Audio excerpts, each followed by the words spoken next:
On alterne. Voilà, nous sommes en stage d'encadrement. C'est à la fois un stage pédagogique et un stage technique. Les élèves, professeurs et professeurs sont réunis ici pour améliorer leur méthode d'entraînement, leur méthode d'apprentissage, d'enseignement surtout.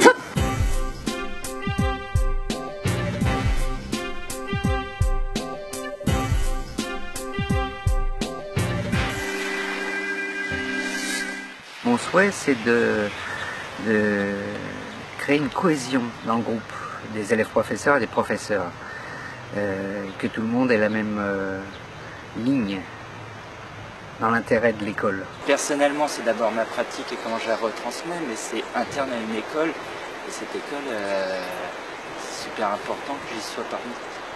Enfin, que je m'y sente complètement intégré. L'utilité de ce stage, je pense, c'est que les encadrants, qu'ils soient élèves professeurs ou professeurs, se retrouvent ensemble pour pouvoir travailler et échanger sur leurs différentes méthodes d'enseignement. D'avoir des consignes aussi pour l'année à venir, des orientations de l'école, à quel point on doit travailler le plus, et puis de partager du temps avec les autres profs qui sont dans d'autres sections plus éloignées. 1, 2, ici.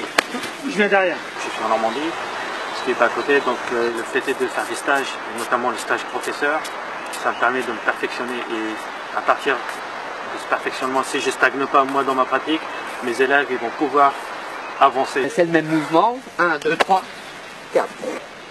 C'est ça, hein, qu'on vient de faire. Contrairement au cours du dimanche matin, c'est qu'on n'apprend pas forcément soit une série, soit un Tao. Ça.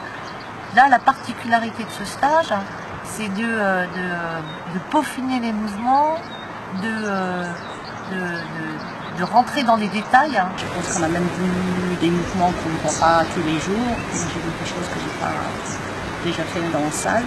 2 secondes d'attention. Voilà. Celui-là. 1, 2, 3. On vient ici avec le pied ici. Baxian Bansi. On vient comme ça. Serré. J'ai toujours la main ici. Hein. Serré. Là, on va en avant pour frapper là. Et on vient comme ça. Voilà. Ici, le doigt, le pouce à l'intersection. Et les doigts vont loin sur la main. Ici, j'ai du mal. Hein. Ici, comme ça. Et évidemment, le coude doit être coincé comme ça sur le... D'accord ?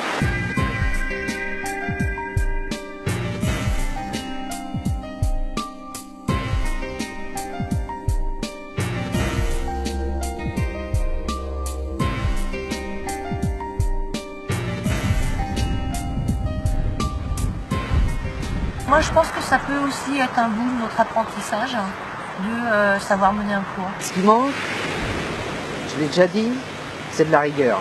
Si on n'est pas rigoureux, nous, si on n'arrive pas à être rigoureux, nous, 1 heure, 1 heure et demie, 2 heures dans un entraînement, en tant qu'adulte, professeur, responsable, comment veux-tu transcrire à des élèves après la rigueur? Il faut alterner, savoir alterner. Bon, un petit peu de décontraction, mais hein, un professeur, il sourit pas tout le temps, par exemple. C'est pas possible, ça. Donc en fait, on n'est jamais vraiment très prêt à enseigner, mais petit à petit, on apprend, en fait. On apprend à enseigner. C'est un autre volet, en fait, du bout. Partez toujours de la bonne position, hein, Shaomatan, avec les mains sur une même ligne, là. Ça, c'est des notions qu'il faut répéter aux élèves.